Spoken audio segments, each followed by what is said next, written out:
So this is another video that I really hadn't planned on making, but after going back and forth with some of the commenters on the last video, uh, I think they have a good point that religious shouldn't be tied to atheism the way I was tying it to it. And hey, I'm definitely not beyond correction, and the whole point of making these videos is to try to reach out and touch base with atheists and find some common intellectual ground.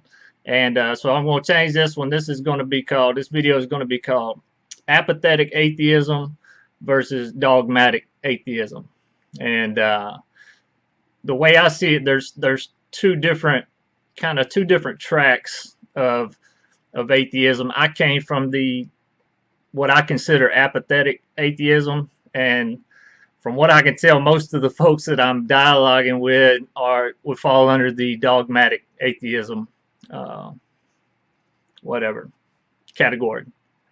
One of the things I want to start doing on these videos is incorporating scriptures, and I know how goofy the scriptures sound and ridiculous to atheists. They sound like that for me for 35 years, but um, just like all biblical Christians, we understand the power of that word and the concept of the living word.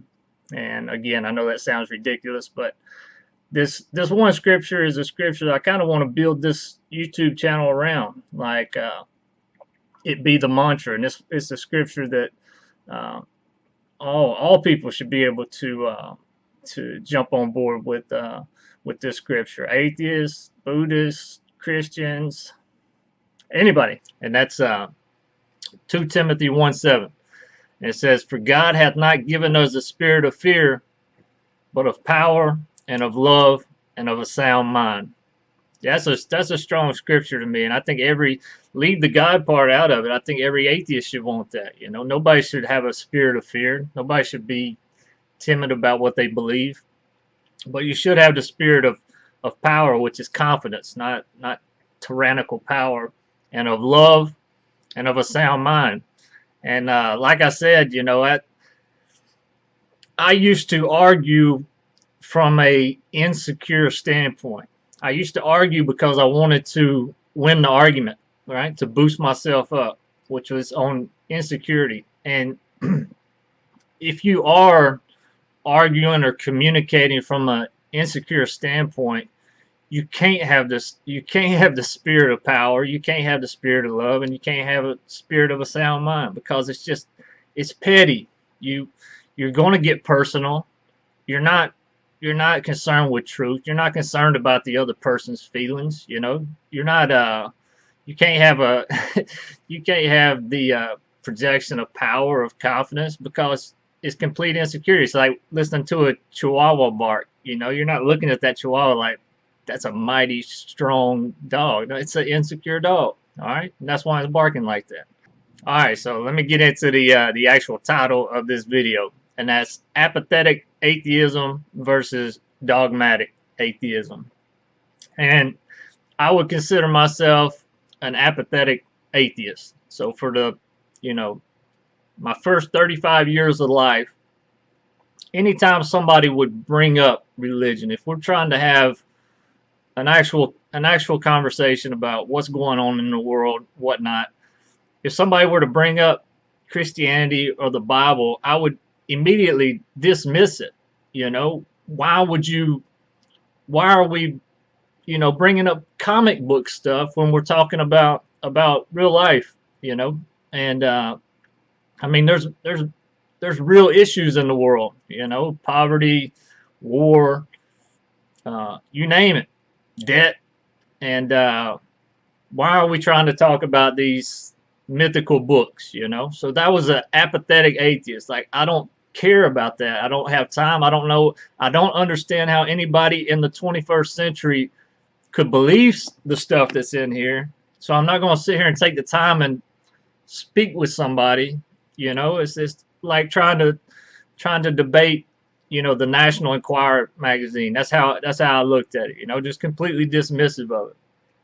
But 3 years ago, I said, I was tired of politics. I was constantly angry all the time and just constantly picking fights on Facebook, and just ridiculous. And so I said, you know what? I'm going to see if it's true, right?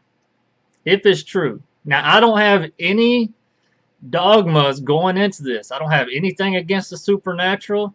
I think it's a stupid book.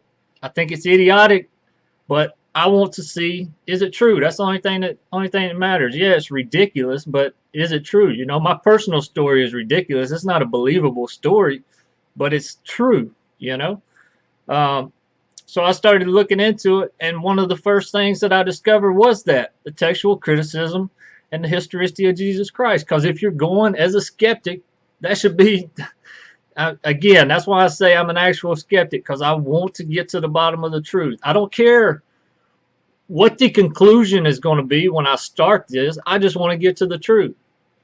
So when I realized that the majority of New Testament scholars, and we're talking about atheistic and Christian New Testament scholars, agree in obviously the life, the crucifixion, the empty tomb, and the apparent appearance to not only his followers but large crowds, bodily appearance to his followers, that the overwhelming majority agree to this. So again, this is the difference between, as a skeptic, I'm saying, why have I not heard this before? You would think, if this is true, why are Christians not at least, why is this not common knowledge that would have been used against me in my atheist days, right? Because that's a selling point for Christianity. So that was the first thing, is why I hadn't heard this before. But the second reason was, how did they get to this conclusion? Because again, as a skeptic, I got the conclusion, but I want to know why. How do you convince historians in the 21st century that those four facts are true? All right, now let me contrast that approach to the dogmatic atheist approach, that's the majority of people that I'm commenting and interchanging with on these videos. The dogmatic atheists, the main dogma is naturalism is true. They don't believe in a God, have an absence of belief. But in that dogma is a complete rejection of anything supernatural, right? So if there is something that's supernatural that's true, they will never be able to get to that conclusion, because dogmatically that's not even allowed. So let's change it. I changed it. I was commenting with so guys, I have some good interchanges on there, and I enjoy that. I enjoy going back and forth and trying to logically come to a conclusion, right? So I took it to let's take it to a math example. Let's do a mathematical equivalent to what we're talking about here.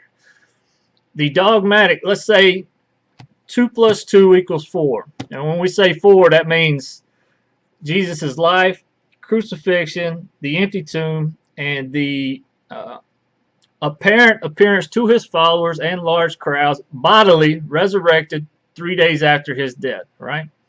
So we have 2 + 2 = 4, right? I don't have a problem with 4 being the answer, right? 4 would be, those are true, and that's what the majority of scholars have come to that conclusion. Me, as a skeptic with no dogmas, I have no problem with 4 being the answer. I need to find out, how did they get to 2 + 2 from this old book? How do you get to the 2 + 2? I need to, how did they get to that equation? Forget about the answer, because I don't have a problem. The dogmatic atheist, as you can see in the comments, has a problem that 4 cannot. That's what they're going to go into this. Their skepticism goes into it saying 4 cannot be the answer, right? We have no problem with 2 + 2 = 3 or 5, but 4 is not an acceptable answer, because that implies the supernatural, right? Even though these are atheistic scholars who still don't believe in it, they just call it inexplicable, right? Instead of actually, inference to the best explanation, which is that it's true, which they will agree upon. That is the inference to the best explanation, but they deny the supernatural as well. But they don't deny that the answer is 4. The dogmatic atheist has to deny that the answer is 4 because that goes against their naturalism dogma, right? The other craziest part about this too is that these historians are the mathematicians in this mathematical equivalency to textual criticism and historicity of Jesus Christ, right? They're the mathematicians. They're the ones who test every piece of evidence. Cultural, textual, materialistic, archaeological, all of this goes into their conclusions. They're the mathematicians. But the dogmatic atheist is saying there's no way because 4 is an unacceptable answer. We got to change the equation. It had to be 1 plus 2. But they don't question. They're not trying to get to the truth of it. They don't want to know why. They just know that that conclusion cannot be acceptable. So hopefully that explains what I was meaning, you know, what I was previously saying, and, you know, unrightfully so, religious atheism. But hopefully that explains what I'm saying when it's dogmatic atheism. That because there's that dogma, the naturalism dogma, and I understand why there is.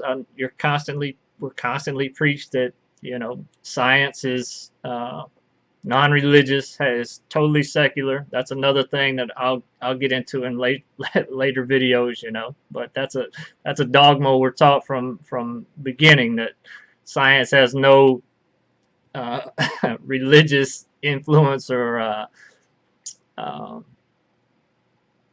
origins, should I say.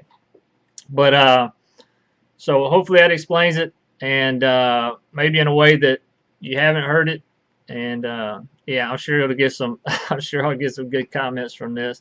But yeah, hopefully you guys something out of it.